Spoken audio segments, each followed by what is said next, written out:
So, Walter Mosley, he's the author of more than 43 critically acclaimed books, including the major best-selling mystery series featuring Rawlins.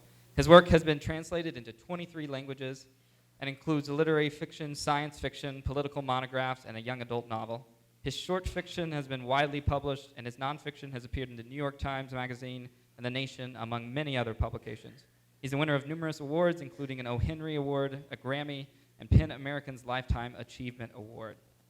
Mosley is a compelling social visionary, and in Folding Red into the Black, or Developing a Viable Utopia for Human Survival in the 20th Century, he draws on his experiences as a Jewish African-American to urge readers to reject the demands of both capitalism and socialism, and instead find creative alternatives to fulfill their own and humanity's deepest potential. The Review says of Mosley, he has refused to be boxed in.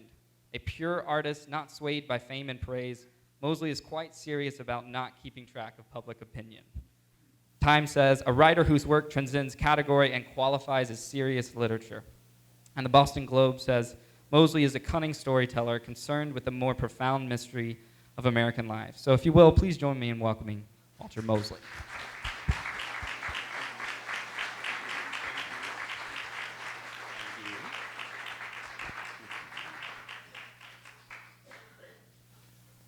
Yeah, you know, it'd be funny to have busboys and poets without books. For a while, they didn't have them, you know. For a while, they said, well, I mean, because, we live in capitalism, right?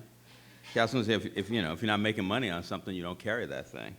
But luckily, politics and prose says, well, that's what we do. So I guess that's good, right? He didn't say to turn off your phones, but, it'd be nice if you did. And so I'm going to talk to you. I'm going to read to you. I have all these friends, like Cornel West. They never read. They amaze me. They just talk, And you just turn them on. They start talking.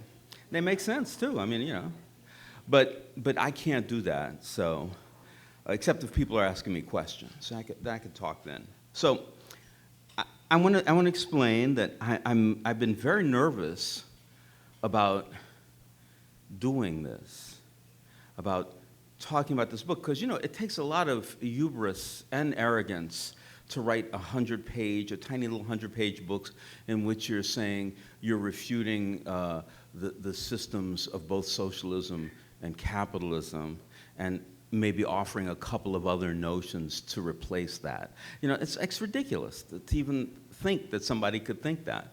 If Karl Marx said it, I would say, you can't say that. So I was very nervous. But the other thing that makes me nervous, though, is that because it's not a treatise. It's not something that I say, well, you need to read this book and you need to do what I say. What it is, it's a monograph, because I think there's a whole series of things that we have to talk about that we're not talking about. Really, America, it's amazing how much we don't talk about. I mean, we do one thing once every 4 years, and then 4 years later we're unhappy that they didn't do what we said. And so I'm going to talk a little bit about the book. I wrote a few pages, like maybe 8.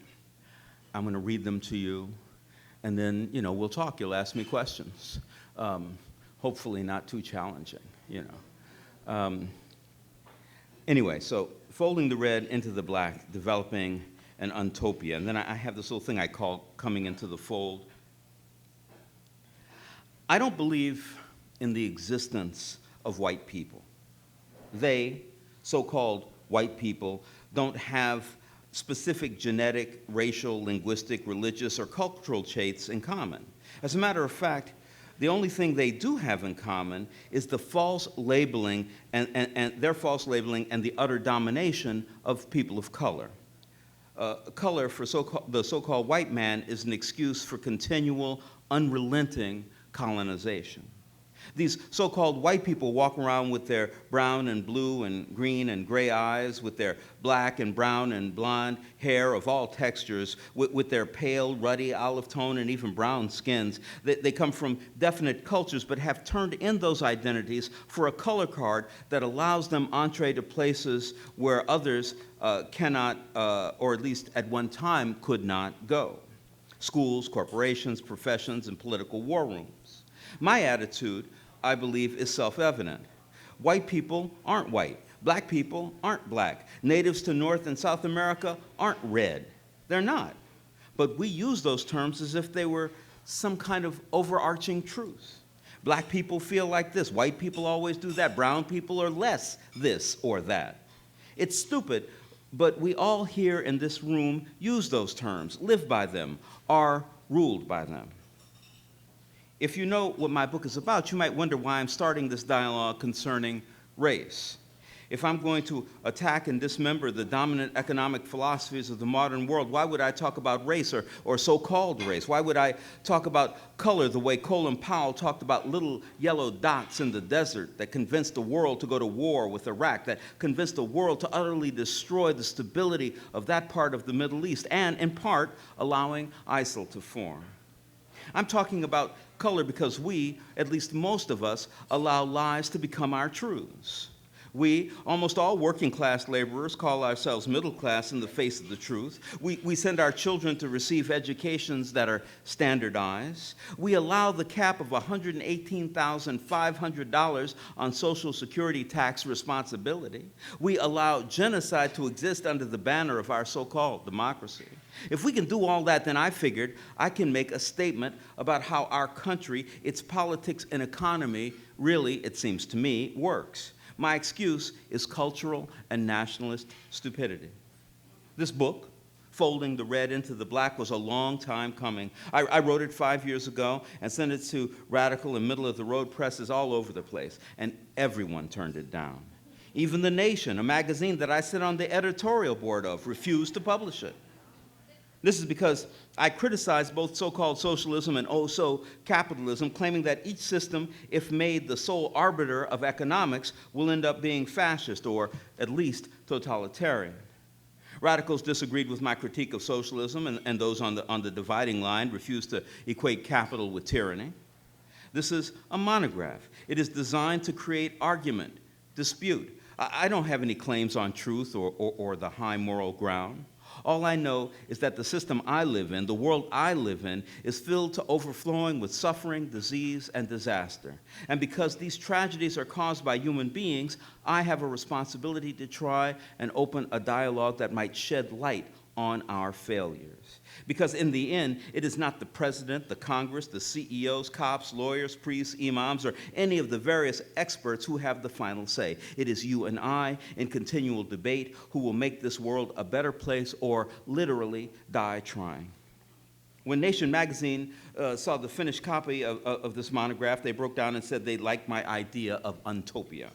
And so they agreed to publish the preface and chapter 0 of the book if I wrote a little preamble to accompany them. And I wrote the following.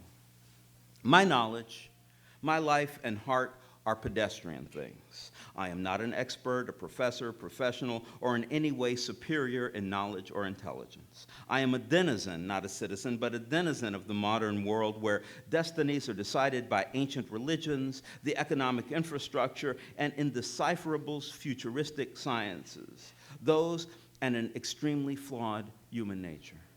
The most influential people in my daily life, my boss, the president, various CEOs, and myriad artists, I will most likely never meet.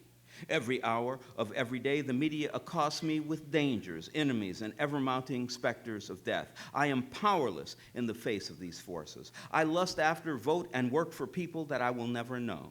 This is a destiny I share with billions of my sisters and brothers worldwide. We pretend to decide, but secretly we know that all the decisions are made for us by power so great that they could eradicate any one or any number of us from history. And so, in an attempt to reach out into the void of the billions of denizens that share my fate, I wrote this book. In brief, it says that the world we live in is unconcerned with our predicaments, that it is a world that lies to us, and if we see past the lies, it might demote, debilitize, imprison, or simply kill us. Our greatest treasure, human happiness, is not valued by the systems that govern us, unless that happiness puts money or power in their pockets. I decided to posit the simple facts listed above and to add that the main way we are fooled is by being convinced that there is some perfect society that awaits us if we follow all the rules, a utopia, if you will. It is the American and the Marxian dream that one day we will be a part of a well-oiled machine that moves productively and elegantly in perpetual motion. I have no doubt of the explanations of these perfect models. My problem, all of our problem, is that humans will never live in a perfect society because we are seriously imperfect beings. My book says that we need to raise our imperfections to a political platform that says, my flaws need attention too, and attention first. This is the untopia, the world where me being happy is more important than any system, bureaucracy, corporation, or bribed member of Congress. We don't need a perfect society, but rather a world that muddles through, all the way equating success with general happiness. Now that was my preamble. My political commitments have little to do with billionaire sociopaths or professional politicians who have as their goal the success of their party and the maintenance of our corporate hegemony worldwide. The systems that dominate our lives and the lawyers, politicians, and corporate shills that maintain those systems are our enemies. Their counterparts in so-called socialist nations share the same culpability. My desire is for us, the people, to back away from patriotism, misplaced loyalties, partisanship, nationalism, and political devotion. We are here to maintain our happiness and the pleasures of our fellow human beings. We need to create an atomic democracy that has as its goal the freedom to choose, tethered to our responsibility to society. Mark Steiner the other day was very kind to me on the phone. When interviewing me, he slipped in the challenge facing social democracies in Scandinavia and France. And this is, of course, the problem much of my argument must face. How do I create a system that admits elements of socialism and capital without having any progress we've made undermined by revolutions from either side? How do I maintain a political economy where avarice and demands on the social network are continually at work to destabilize each other? My desire, my answer, is to institutionalize those elements of our society which need not change in the near future, to make available to everyone their basic needs, otherwise leaving the world of profit to its own devices, as long as the capitalist stays out of the realm of law and politics. Socializing basic food groups, basic housing, legal and medical services will, I believe, keep the individual and the corporation on separate tracks. Today, the government has heavy subsidies on corn, wheat, soybeans, rice, beer, milk, beef, peanut butter, and sunflower oil. Hundreds of billions of dollars of subsidies. These subsidies are helpful to agribusiness, fast foods, and supermarkets. I just think that these subsidies would be better suited for the general population, supplying broccoli, beef, beans, brown rice, and maybe whole wheat bread. Certain housing should be made universally available for 10% of the renter's income, no matter what that income is. Certainly, those professions offering the greatest social benefits, lawyers and doctors, should be provided, protected, and prescripted by the government. And political leaders must not accept monies from individuals, corporations, or any group, never, under no circumstance, under severe penalization by law. After all that, the capitalist can do what he or she wants. Now that they're proscribed from the political arena, we can be sure that they can't create laws to limit smaller fish capitalists from selling candy bars from cardboard boxes out in front of Whole Foods. Nor can they limit the freedom and wealth of our fellow citizens by enacting laws that tip the balance in their favors. I suppose what I'm saying is that if we create a social infrastructure that assures that we will all have food and a safe and secure place to sleep, that our day in court is equal, and that our doctor is under no external pressure, then we have a chance to live and thrive. Then the world we live in will have a modicum of security instead of what we have today, when almost everyone's future is in doubt. I don't mind wealth accruing in certain quarters. I don't mind private property. I don't want the government controlling my life and voice, my sense of right and wrong. I don't want to be told how I can express my heart's desires. I need an education and a doctor to test my blood. I need a lawyer who works for me if I'm facing my day in court, and I need an equal playing field in that courtroom. That said, human nature will never be communist. Bees are communists. Termites and ants and wasps are communists. Migrating geese and schooling fish are at least socialists. These creatures work together naturally without legislation, capitalist overlords, or various commissars. They don't vote. They can't survive without working together, and they know this instinctually. We are social beings, but not socialist beings. Our societies are more refined reflections of sheep and bison, wolves and wild dogs. We live together, fighting and dominating each other as a matter of course. This last point we have in common. Human beings have to work together. All I'm suggesting is that we create a foundation that assures every citizen a safe and secure life. If you're too old or somehow disabled, if you're an artist or a scientist who eschews common labor, yes, of course, live in public housing, buy broccoli and beans for 10 cents a unit. That's better than a welfare state. That's better than General Foods. We don't need Rockefellers or Kennedys. After that, we're free to compete against and even hate each other. What we need is a safety net and an education. What we need is a job, not a master. What we need is the ability to work hard and do better. What we need is a world based on our individualities and our desire to be happy. But at the same time, we need a system where anyone, for any reason, can lay back and know that there isn't a death sentence or a mark against their humanity. What we need is to limit the welfare state created for the corporations and eradicate any need for welfare or charity for our citizens. Citizenship should assure a place to sleep and food to eat, the health and the potential for love and happiness.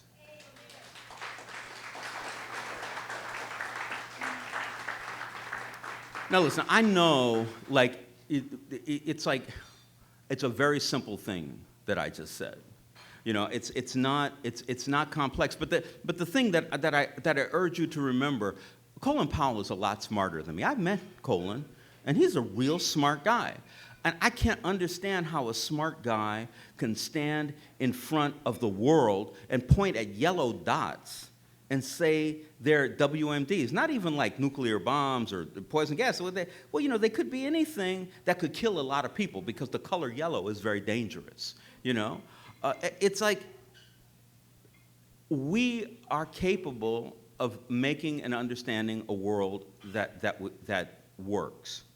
And my reason for writing this book is to hopefully, in certain circles, in certain places, to develop a dialogue in which we can say, you know, because you could say to me, all this shit is wrong, and that's okay. You could say that. I don't care, you know. As a matter of fact, if you come up with something that's better, I'm really pleased with it. But my major thing is to understand that we can't live in pure systems like capitalism or socialism. We have to have systems that only have pieces of those forms of social interaction, definitions of social interaction. And so I wrote this book, you know, that nobody wanted to publish until Or Press published it. I'm very happy about them. They said, oh, we like that book. And I didn't tell them why other people didn't like it. I thought they said, oh, yeah, you know, that makes sense. We're not publishing you, you know. But anyway, any notions, ideas, thoughts, minor criticisms? She has a microphone in her hand. It's not a weapon. Looks like it, but it's not. There's one way back there.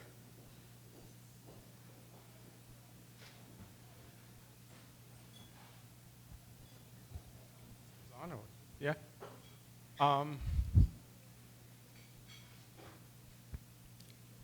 Yes? Yes. I like a lot of your ideas, I must say. But coming from another part of the world. I can't hear what? I say coming from another part of the world. I come from the Caribbean. Uh-huh. And we face catastrophic consequences from the way the entire system functions at this point in time. Uh-huh. And the notion that we can somehow leap to the idea of utopia, although I very much like the idea, without a massive struggle against all of the socioeconomic, political, racial, ethnic, colonial stuff that we face. Mm-hmm. I think is Yeah, not going to work for you. wrong-headed, Yeah, to be yeah. put it very, very thing. I believe that to get where you want to go would necessitate a complete re-education and re-socialization of human beings as they are right now. And I think you said that nowhere, anthropology has shown societies that are reasonably utopian, not completely utopian, but reasonably utopian in different places in the world. There was no war, they were sharing, people worked together, et cetera, although they had conflicts. So I'm thinking that this way of seeing the world, as you're proposing here, is... No, wait, let me stop you, because I know you're going on, but I'm going to stop you. Okay. And I'm going to say, yeah, you're right. Though I'm not in any way proposing this is a way to see the world. Right. There are people all over the world. Like there are people in China. And, the average income of 70% of the Chinese working population is less than $600 a year each. Right. And there's no democracy in China. They can't get together and say, well, we're going to vote different, where we're going to share the profits that are coming out of all these big corporations, et cetera, et cetera. Certainly in the Caribbean, certainly in Nigeria, certainly in Congo. I mean, there are all these places. But to begin the conversation here, in a place where it's actually possible, like, you can talk to me about places where it's impossible, and I go, yeah, you're right. And I talk about that in the book, because I understand it. But the thing is, I live in a place where it is possible. I live in a place where just the sun, the wind, and the oceans that surround us could feed everybody in this country. Everybody in this country. And we own those things. It belongs to the people. And still, we don't have anything. We still, for $1, we'll sell mineral rights, to Standard Oil or whoever. That's what I'm saying. So what I'm doing is beginning a process of articulating it. And I certainly am not going to go over, to Jamaica and say, well, you people should be living like this, Though I did get my idea of 10% of your income for rent and certain basic necessities at 10 cents each from Cuba. Right. But still, But I'm saying, another thing I want to say. But we should let somebody else ask a question. But just one more question. I think one of the issues also you will face in this situation, and you touch on it somewhat, is still the necessity to massively redistribute wealth and income in order to get to this goal of collective human happiness. Thank you. Yeah, no, it's true to a degree, though I think that, it's like if you're two bees and you go out and you're collecting pollen, and one bee collects 50 milligrams of pollen, and the other bee only collects 20, they don't argue. They just say, well, you got what you got, I got what I got, we brought it back to the hive, it's cool. Human beings argue. Say, why are you paying that motherfucker more? It's the same thing I'm making, and he only brought in 20 grams of pollen. What's wrong with you? I think that there's a notion of capitalism that we have to continue because humans compete. That's what we do. Bees don't. Wasps don't. Ants don't. They fight other people, but they won't fight each other. So I'm a little worried to say, well, I'm going to eschew this because I believe in the better side of human nature. I actually don't. Any other thoughts, notions, ideas, questions?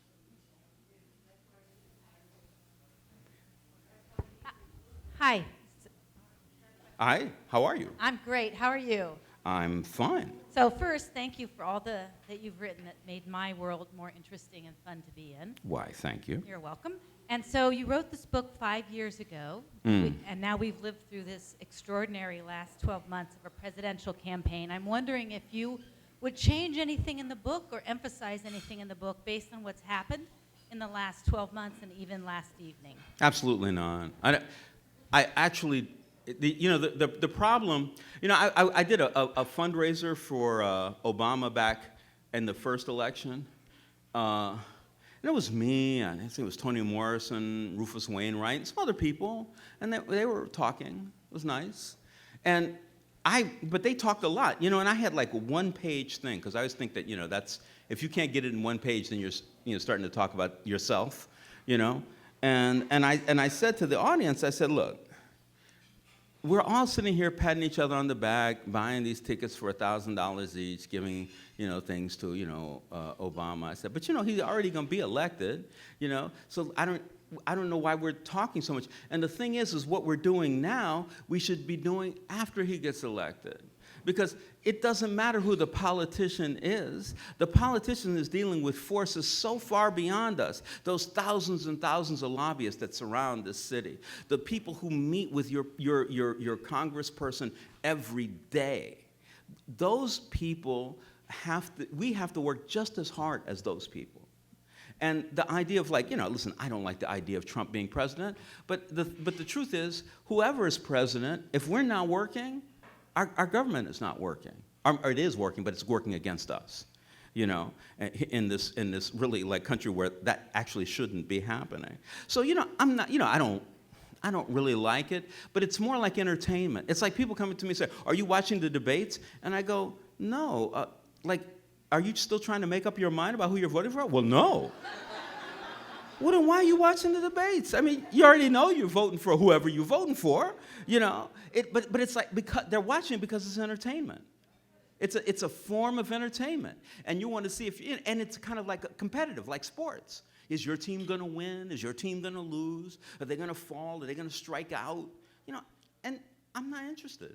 I'm honestly, I mean, we're in trouble, but we're in trouble no matter who gets elected, Anything else? Here's one. Also, you can ask me anything, if you want to talk about Easy Rawlins, I don't mind, Well, I guess I would start out then by saying that we've been talking about your fiction, and we all really love it, so thank you. Thank you. But I did want to ask about something that you said about not, we can't operate under pure capitalism or pure socialism. Right. And I'm wondering if your book touches on, or if you want to touch on out loud, how do we operate against what I think is actually a system of pretty close to pure evil that is incarcerating people deliberately and has really created a disastrous situation that's pretty close to pure white supremacy and evil. Well, depending on where you are, if you're in that, if you're one of the 50,000 people in prison who are serving life without possibility of parole for, an ounce of methadone or whatever you had on you at the time they stopped you, it's definitely pure evil. Living in prison is not a pleasant thing. Living in poverty is not a pleasant thing. Living in Flint, which is prison polity, that's not a pleasant thing. It's like. Yeah, it's really bad, and it's systemic. It's how capitalism works. One of the big problems in capitalism, people say, well, I hate the people who own the businesses. Well, yeah, you could hate them, and they are detestable. However, if, for instance, all of a sudden somebody said, well, from now on, all women who get pregnant, they get a year off and they come back at the same salary, that person's going out of business, because they won't be able to compete with the prices that other people have. If we do what Donald Trump says and cut taxes, it's not going to help us, because you can't invest in America if you want to make money. You got to invest in China, South America, Mexico, wherever you're going to make money. And so I think that the idea of being committed to a system like that, and I mean, we can see, reading Trotsky about Stalin's, socialist bureaucracies and stuff like that, it's the same thing. I mean, it's structured a little differently, but it's a group of people on top who have to do certain things in order to survive, oppressing all of these people in order to make something happen which has nothing to do with those people's happiness, nothing. They're just there, And I think that the most important thing to do is to recognize, hey, what's important is that I'm happy and the people around me are happy. That's the most important thing. How do we get there? How does that work? Agreed, and I agree with the gentleman in the back. Trying to be happy in Nigeria is a tough thing. Trying to be happy in Congo is an impossible thing. But at the same time, we're in a place where we can actually take some control. We actually have power. We can actually exert that power and also that knowledge. And that's what we need to do. I mean, the notion of standardized education, or the notion, that cap, I go right over it, but the cap on having to pay Social Security at $118,000, that's crazy. Lift the cap, people will be able to retire at 55, all kinds of people, would be able to have jobs because people retired. It would be kind of wonderful. But, we live in a system that creates itself, and it can't help but create itself. It's kind of like gravity. And so the knowledge of that and the ability to change that is what we need to work with, I believe. I'm ready to sign up. Where do we start? Well, you could buy my book. No. You can steal my book. No. No. I think that the point, one of the points is the first, to be able to articulate what the issue is to yourself, like how money is working against you, and how the ism is working against you, and who we are and what we need. And if we can do that, if we could do that, then we would be like in a really good place, Because if it's part of the dialogue, the language, then that's who we are.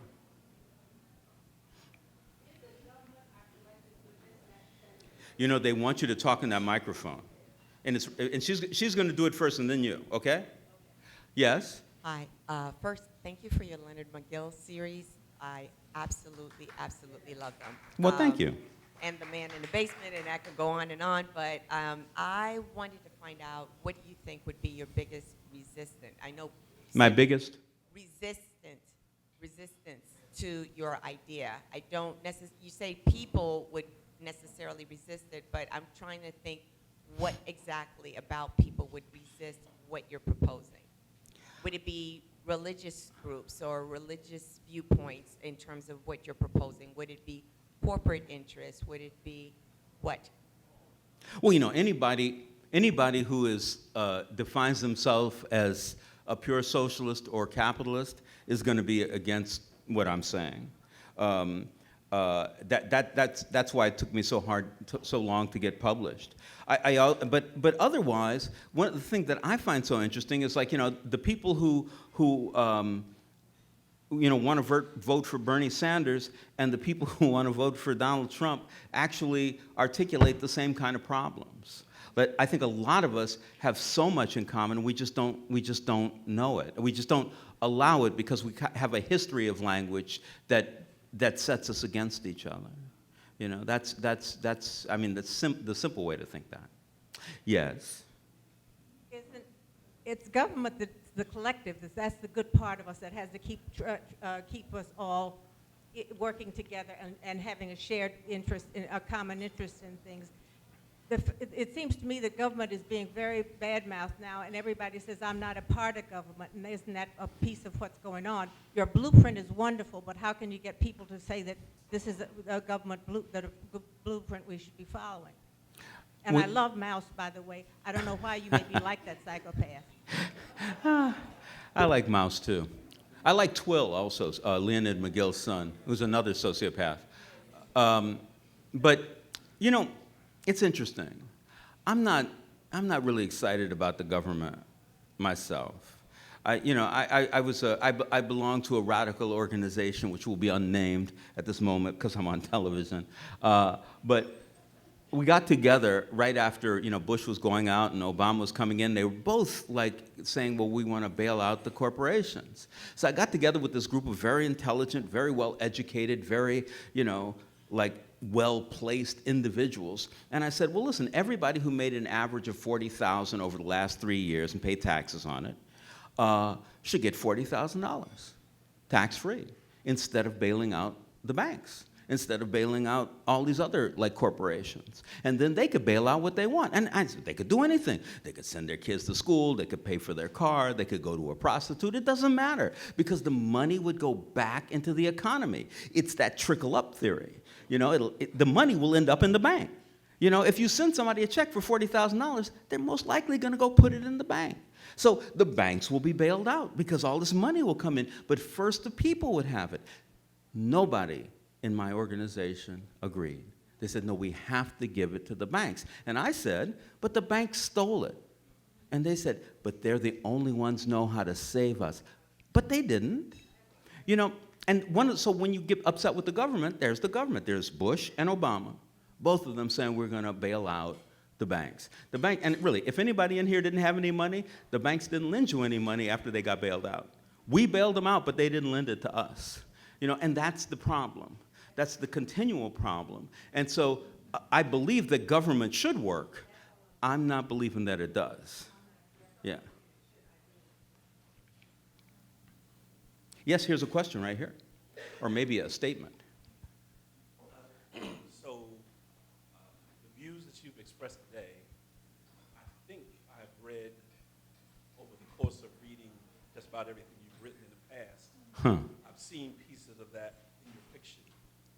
So my question is, what has led you, what events in your life gave you the freedom of thought to do what you just expressed, for example? Everyone else was thinking go to the banks, and you're thinking give it to the people. What was the difference in your life that had you think that way? I really, you know, that's such a good question because I don't even understand that. Like, I don't understand. It seems like the complete obvious thing. Of course, somebody just stole some money from you, and now he's broke. But he's some liaison to something else. So they said, well, you got to give him some more money. Not only did he steal money from you, you have to give him that much money again. You know, that just seems stupid to me. I was like, so I don't understand people. You know, people like because people are very intelligent, like Colin Powell, yellow dots. No, man, those are yellow dots. You know, until one of them blows up, it's just the yellow dot. You know, and you know, it's like. It's a really, but one of the things that I say, talking about being pedestrian, talking about everyday people, I think it's up to us to make those decisions, and not Colin Powell, and not Bush, and not Obama, and not any Clinton, not any of those people. We actually know better because we're experiencing that life. Like it was in that movie with Beatty, what was it called? That crazy political movie where he's on television with this woman. Yeah, Bulworth. The woman's interviewing him, and something about how people are surviving, and he says, "Well, let's be clear. You and I are both millionaires." Well, that's right. They're rich. What? They don't know. They don't care. They're working in this system, But we're like saying, God, like I don't know if I'm gonna have money at the end of the year. I don't know if I know I'm not gonna be able to send my kids to school, I talk to people, I ask them, they say, I'm middle class. I said, well, if you lost your job today, would your life change? They said, well, of course. I said, well, then you're not middle class. Middle class people, their life doesn't change. They have a portfolio with $300,000 at least in it. And their life goes on until they find another job and they start to replenish their portfolio. But like I'm talking to people who say, no, I'm in the middle class. No, you're not. So, well, I make $100,000 a year. I said, well, at the end of the year, are you deeper in debt, like Tennessee Ernie Ford says? Well, yes. I said, well, then you're not middle class. Your question is like, it's like to everybody. Why do we say black people and white people?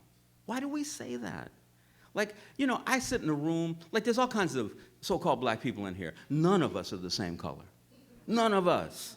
It's like maybe might be 3 or 4 of us are the same color. And then everybody else is a different color. But we're black people. And then there are white people in this room. And the white people aren't the same color. They don't have the same eyes, the same hair. I mean, their culture is different, what they know, how they understand things. But they're white people, And it's like you live in a world where like everything that you say and is said about you is untrue. And you just keep on going, It's like, I'm really. And so your question is a question you should be asking everybody.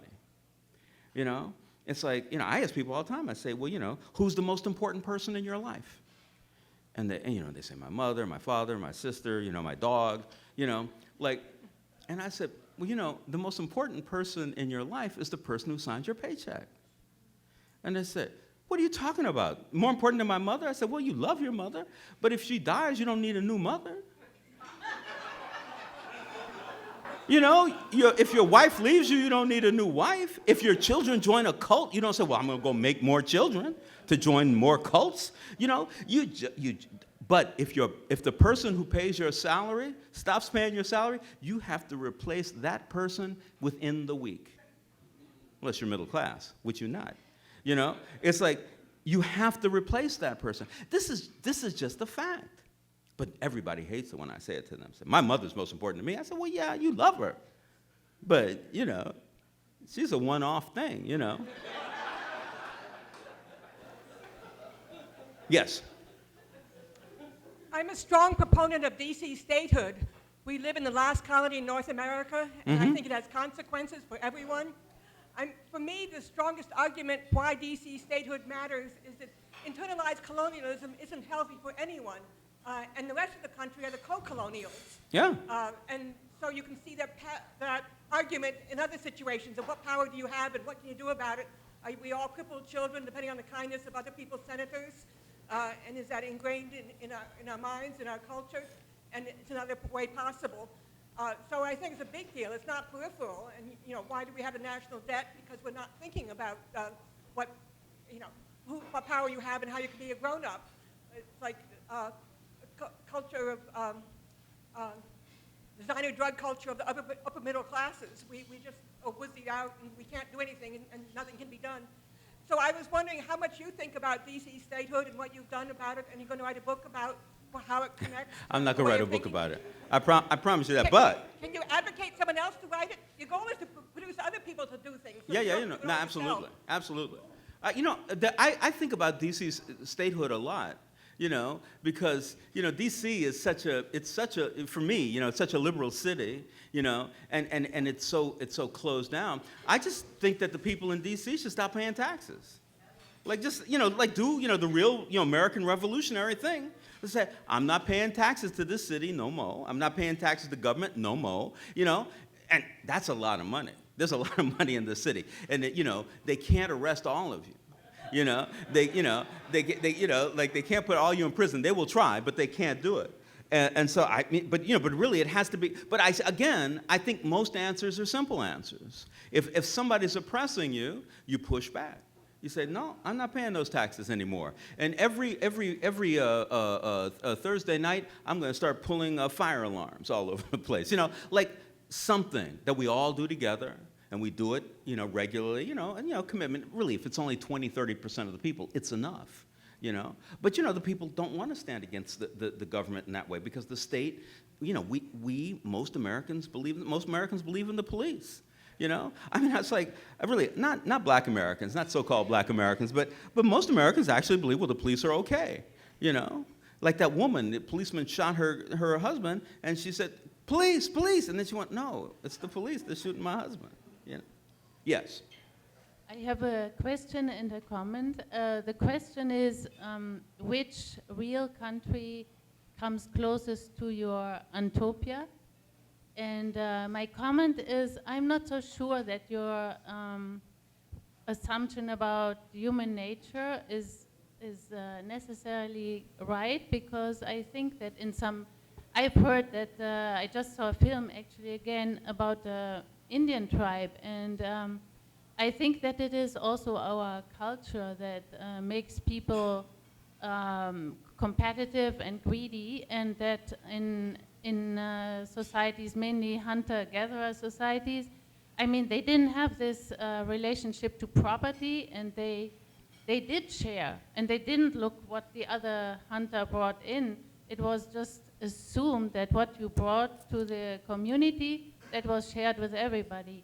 And I think if you raise kids from a young age in that culture or in that mindset, you will have a different society, and it's so hard in this society to bring about this idea of sharing, because we grow up in a very economically segregated society where you go to certain schools and you are already predestined to be wealthy. But you know, like one of the thoughts, the ideas, the notions is, you know, people say society and culture, you know, and listen, I don't know. It's possible that a hunter-gatherer society is very peaceful and everybody's fine. It's also possible that some of them kind of fight. You know, it's possible, but I'm not going there because, you know, I'm not going to be like Pol Pot and say, well, I'm going to put everybody else back out in the woods again, and then there'll be natural hunter-gatherers. I live in a world that's defined by its economics and by its technology. The technology, I can't even begin to imagine rolling it back where you have a world with 7 billion people in it. But I understand, but I'm saying, what I'm talking about is the world we live in. Like, you know, and so, I mean, I might argue with you in a longer thing, you know, thinking about how human beings, you know, or other animals, you know, like horses, you know, the tough horse, the tough stallion beats up all the other stallions, and they can't have the women. Like, he gets all the mares. They can't have them. They fight. Same thing with hippopotami, stuff like that. Again, I'm not trying to say that you're wrong because I don't know. Like, but it's like in the world I'm living in, where, you know, 10 million people have been killed in Congo, and over 100 million rapes have occurred in Congo, in a country where I live in, where there are millions of people in prison and millions of people going back to prison, and they're getting raped every night and beaten and made to live lives which are impossible. That's the world I'm living in. And so in that world, human nature is what I say. In another world, maybe it's not. But I'm not in that world. I would like to be in that world, and if we could figure it out, I would go there. But anyway, and the answer to your question, I think it's probably Nepal, but I don't know. You know, Nepal, they seem to be pretty happy in Nepal. But, you know, but again, Nepal is not the United States. And so, like, I got to worry about how I make happiness happen here. Wonderful presentation, Mr. Mosley. This is a question I asked Bill Ayers when he was here a little while ago. As we're moving towards an increasingly automated labor force, a lot of the questions of modern labor economics are going to become irrelevant fairly soon. So do you think that kind of precipitates the democratization, or I suppose the nationalization is the current word of resources, like of oil and gas and mineral rights, once it's no longer a concern of earning a living wage by exploiting those? Well, you know, you say it's no longer a concern of earning a living wage. I don't know, like, if you work collecting, you know, like tolls on the bridge, and they got a robot toll taker, you still got to make money. You just don't have a job. You know, one of the things that I say in the book, and which I'm very committed to, is that all robot labor that takes the place of human labor should be taxed. If you used to fold boxes, but now there's a box folding machine, that box folding machine needs to be charged taxes based on the profit that it makes for the company that uses it. And every other thing needs to be paying those taxes, because if you aren't working anymore, that means the taxes are no longer in the society. So it's the opposite of the postulation. People are getting poorer and poorer, and that's a fact in this country. People are having less and less money, and things are more and more expensive at the same time. And so, yes, I think it's a really important thing. But right now, technology is owned by the corporations. So if you decide that you're really interested in a disease that affects about 100 people a year, there is not a chemical company in the world that will invest in you, no matter how smart you are. But if I give you a place to live and food to eat, you can do your own work. And that might lead to this and to that. And pretty soon, like you're saying, God, I'm living longer and I'm living healthier because of the way that this person found a cure to a disease that nobody has. You know, it's like, what you want to do is make sure that we are sharing in the wealth, the natural wealth of the nation and of the world, you know, and also that we should spread it to the rest of the world. But you know, America has a bad record with that. So I'm not trying to say we should be pushing ourselves on people, but I think that technology is a big thing, but we have to begin to organize how we deal with that technology. Because right now, it just puts people out of jobs. You know, not right now, you know, the biggest kind of job that we have in America is people driving cars. Cars drive themselves now. All those people don't have a job. I assume commercial fleets will be hiring. Yeah. And so but right now, if it happened, all those people would just be jobless. They wouldn't have any money, and there would be no money in the culture itself because there would be no taxes collected on that labor. That's the way the capitalist sees it right now, you know. So we have time for 2 more questions. 2 more questions. First, I love your idea of taxing the technology. I mean, the computers are taking over jobs. It's like I see the people who used to work at garages. Almost no garage has a human being anymore. Mm-hmm. So those jobs are gone. That's a wonderful idea. Question, what effect do you think your vision would have on crime? Well, on crime? But it's such an interesting notion. You know, like crime is so much, you know, it's so much based on racism and classism, right? It's so much based on racism and classism that, you know, people who don't get an education, people who are not taken care of, people who live in such poverty, they aren't eating right, their parents aren't there for them, the pastime becomes sex, and then you start having kids when you're like 15. You know, there's all these things that happen that impact us that are really awful. A long time ago, I was in Cuba with Randall Robinson and Danny Glover and Camille Cosby and other people, and you know, we were there for days talking to people, saying, to everybody, we said, well, is there racism in Cuba? And everybody said, oh no. No racism in Cuba. We don't have racism in Cuba. And man, we talked to everybody. We talked to really important people. They said, no. And don't ask me again, please.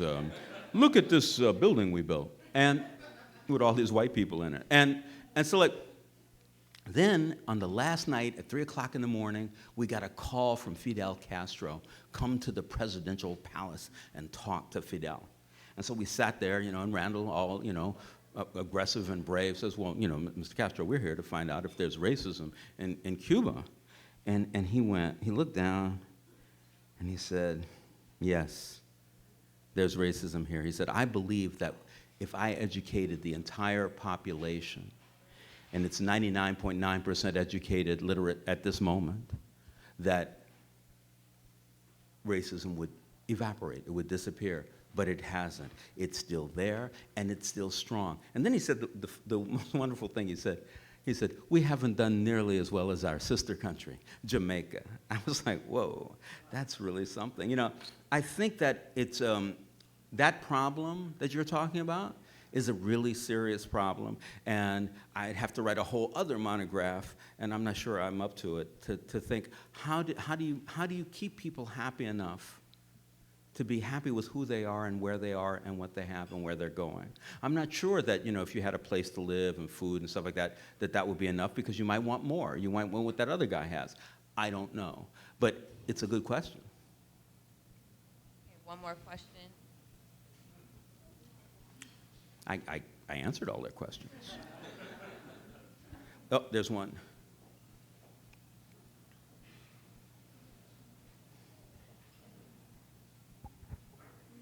I want to just clarify that what you read at the beginning is not literally in the monograph. Yeah, most of it is not. Yeah, all of it is not. One of it is in this article in The Nation, but that's it, yeah. And in that article, do you write about what you talked about in terms of race and... You know, I really, it's funny, I didn't do it on purpose, but in writing the book, I hardly mention race at all, because I was just talking about the issue of the economics. Okay. You know, because I think that it's an important thing, and once, I noticed that once you start going off on that tangent of talking about race, there's a certain kind of blame that starts getting placed. There's well, white people do this, and rich people do that, and I didn't want to go there in this conversation, because I think this is an issue that black people should be thinking about too, and I don't think that we should be thinking about it because, you know, because that white guy has a better job than me, or that white guy is the president of the bank. I think that we should say there's a trouble with the system that we're working in, and how do we work around and against that? I haven't read all of Easy Rawlins, but I've read enough of them. And the later ones, Green Line, seems to be, as you get older or as he gets older, he gets more intense and obsessed. Although if I had written off of a cliff and almost died, I probably would be that way. But what's happening with him and his psychological stuff? You know, one thing that I really like saying, and I think is true, the older we are, the more we live in the past.